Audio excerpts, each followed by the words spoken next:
Are back. What's happening? As always, thank you guys for tuning in today. I have another good one for you today. We're going to delve into leadership, what makes a leader, and a little of my personal journey in finding my own voice as a leader and how you can too if you have not already. I'm excited about this one. If you are new to the channel though, welcome to the squad. Make sure you hit that subscribe button and notification bell down bottom so you can be a part of our daily updates as we focus on improving our mentality, our lifestyles, our careers, our schooling, and so much more. Without further ado though, let's get into it right now.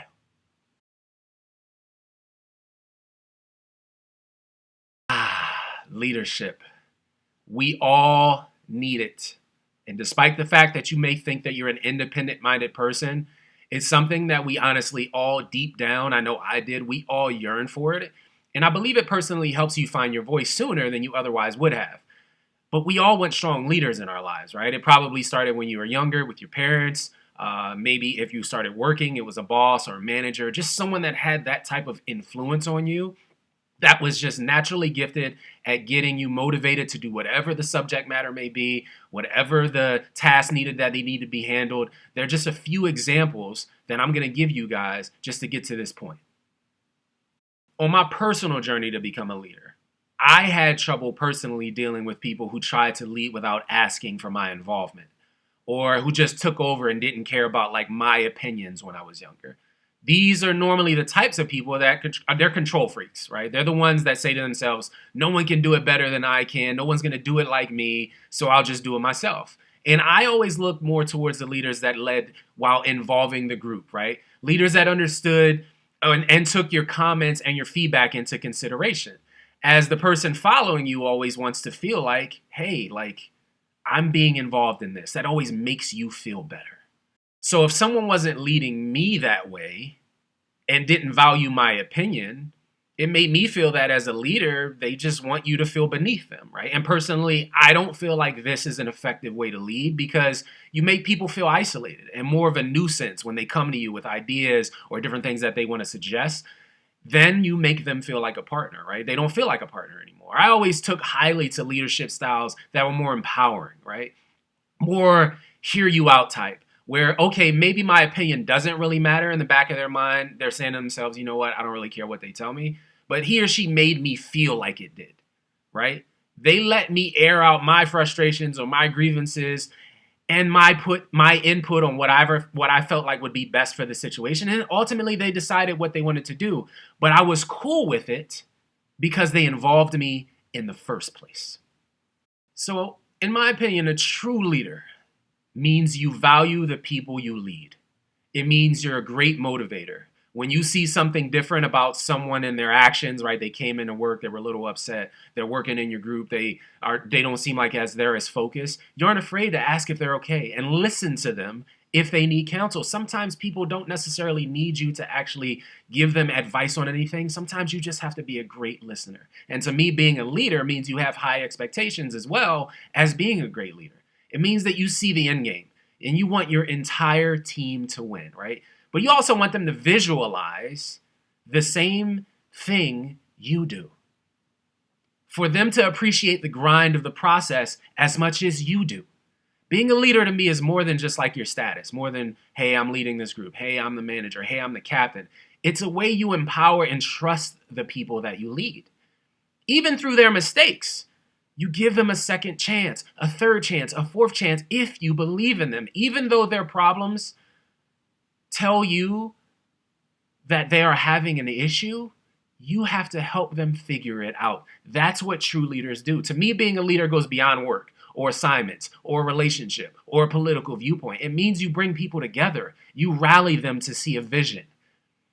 And that vision might not fully be developed yet, but you get them to buy into, hey, this is the direction at least that we're going right now.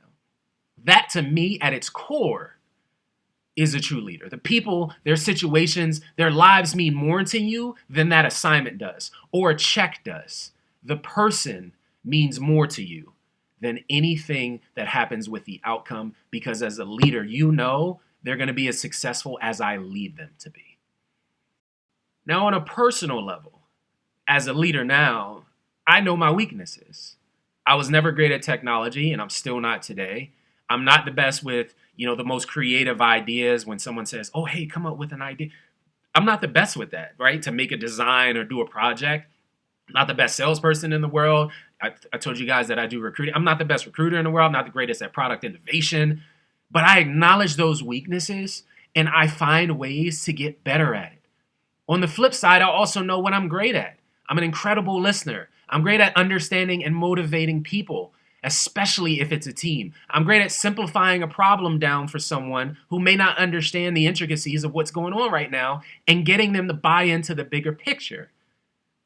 I know I demand the best, not only out of myself, but regardless of their positions, I demand the best out of everyone in my life, and that includes my wife and my kids. I know and acknowledge all of my flaws as well as my strengths and the opportunities because I know that's what a real leader would do. A true leader also surrounds themselves with people who are better and smarter than they are. I'm not the smartest person in my circle, nor would I care to be, because that would tell me I need to move circles. I need to find people who are going to challenge me to be better as they are. One of the last things I want to tell you guys about leadership is we all have a chance to lead. Whether you're an administrative assistant, a college kid, a business owner, a manager, a shift supervisor at like Taco Bell, a sales associate in retail, you're a leader and can become more than maybe what you currently are. But you have to understand people and the psychology of why we are the way we are, how to get that person motivated, because you have to find out about them. A great read I'd recommend for you guys is How to Win Friends and Influence People. It's written by Dale Carnegie. It's an incredible book. It's over 100 years old, but it tells you about the people that lead. And I read this book as a freshman in college, and it helped me change my viewpoints on relationships with other people and why certain people become great leaders. They're not always the best, right? It's not that they're always the Steve Jobs or the Bill Gates and they're like great at this technology stuff or they know the intricacies of everything. It's because they know how to lead others. It's because they know how to surround themselves with the people who make up for their inefficiencies.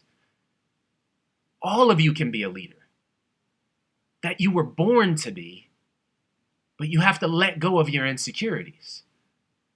You have to self-assess and come to the conclusion that we all lead in some way, whether it's a small way or a big way, it's still a way of you leading. And you have to respect and want to be better at leading in whatever facet that is. Be the best you that you can be, and that'll lead you to being the best leader that you can be. As always, thank you guys for checking out the video today. If you are new and you haven't already, come on now, hit that subscribe button on your way out. I appreciate you guys taking the time to check us out today. Like, comment down bottom if you guys have any type of suggestions on what you want to see next. Until next time, peace.